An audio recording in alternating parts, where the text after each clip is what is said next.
भारत में जन्मे एक मठवासी संत, एक युवा सन्यासी के रूप में भारतीय संस्कृति की सुगंध विदेशों में बिखेरने वाले ऐसे महापुरुष थे स्वामी विवेकानंद। उठो, जागो और अपने लक्ष्य की प्राप्ति से पूर्व मत रुको। स्वामी विवेकानंद का ये क्रांति वाक्य आज भी युवा जन को प्रेरित करता है। संपूर्ण विश्व में हिंदू धर्म का महत्व बताने में उनका योगदान बहुत बड़ा रहा है। दोस्तों, आप हैं ब्लैक डायरी के संग और देख रहे हैं बायोग्राफी ऑफ लीजेंड्स और ये है एपिसोड नंबर 1। आज हम बात करेंगे स्वामी विवेकानंद के बारे में। स्वामी विवेकानंद का जन्म 12 जनवरी 1863 को कलकत्ता में हुआ। इनके पिता श्री विश्वनाथ दत्त कलकत्ता हाई कोर्ट में एक प्रसिद्ध वकील थे। इनकी माता श्रीमती भुवनेश्वरी देवी जी धार्मिक विचारों की महिला थी। नरेंद्र के चरित्र में जो भी महान है वो उनकी सुशिक्षित और विचारशील माता की शिक्षा का ही परिणाम है। एक पुस्तकालय से वो रोज किताबें लाते और उसे वापस कराते। एक दिन कर्मचारी ने पूछ लिया कि तुम किताबें पढ़ने के लिए ले जाते हो या सिर्फ देखने के लिए? विवेकानंद जी बोले, पढ़ने के लिए। आप कुछ भी पूछ लीजिए। कर्मचारी ने एक पृष्ठ खोला और उसका नंबर बताकर पूछा कि बताओ उस पर क्या लिखा है। विवेकानंद ने बिना कुछ देखे उस पृष्ठ का हूबहू सारा विवरण बता दिया। नरेंद्र की बुद्धि बचपन से बड़ी तीव्र थी और परमात्मा को पाने की लालसा भी प्रबल थी। इस हेतु वे पहले ब्रह्म समाज में गए, किंतु वहां उनके चित्त को संतोष नहीं हुआ। वे वेदांत और योग को पश्चिम संस्कृति में प्रचलित करने के लिए अपना महत्वपूर्ण योगदान देना चाहते थे।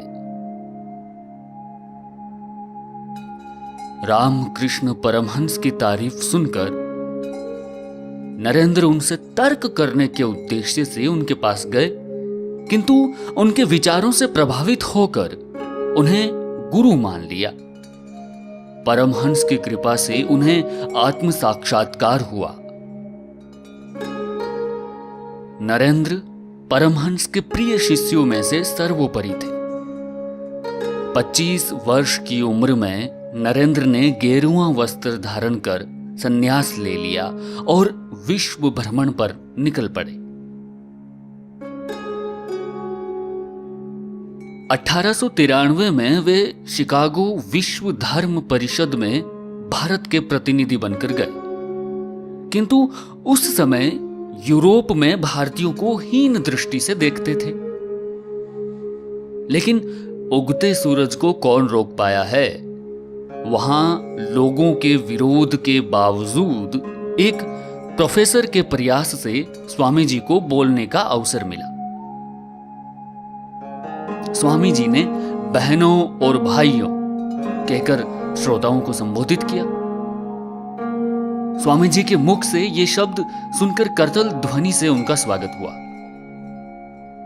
श्रोता उनको मंत्रमुग्ध सुनते रहे और निर्धारित समय कब बीत गया पता ही न चला।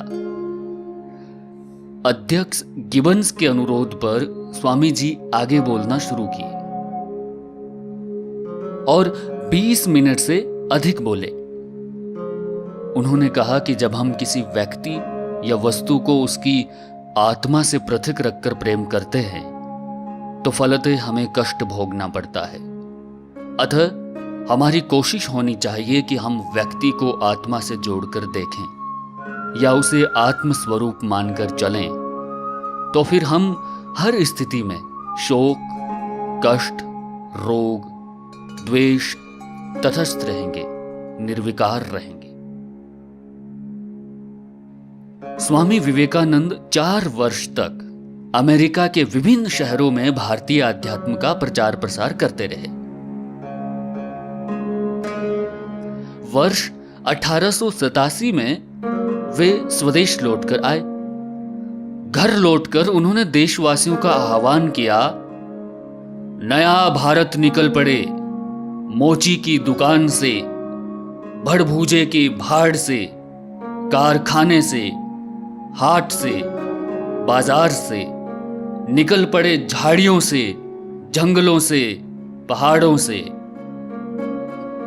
इस प्रकार उन्होंने आजादी की लड़ाई के लिए लोगों का आह्वान किया। उसके बाद उन्होंने देश विदेश की व्यापक यात्राएं की, रामकृष्ण मिशन की स्थापना की और धार्मिक आडंबरों, रूढ़ियों, पुरोहितवाद से लोगों को बचने की सलाह दी। अपनी विचार क्रांति से उन्होंने लोगों और समाज को जगाने का काम किया। रविंद्रनाथ टैगोर ने उनके बारे में कहा कि यदि आप भारत को जानना चाहते हैं तो विवेकानंद को पढ़िए, उनमें आप सब कुछ सकारात्मक पाएंगे, नकारात्मक कुछ भी नहीं। रोमा रोला ने उनके बारे में कहा, उनके द्वितीय होने की कल्पना करना भी असंभव है और वे जहां भी गए सर्वप्रथम ही रहे।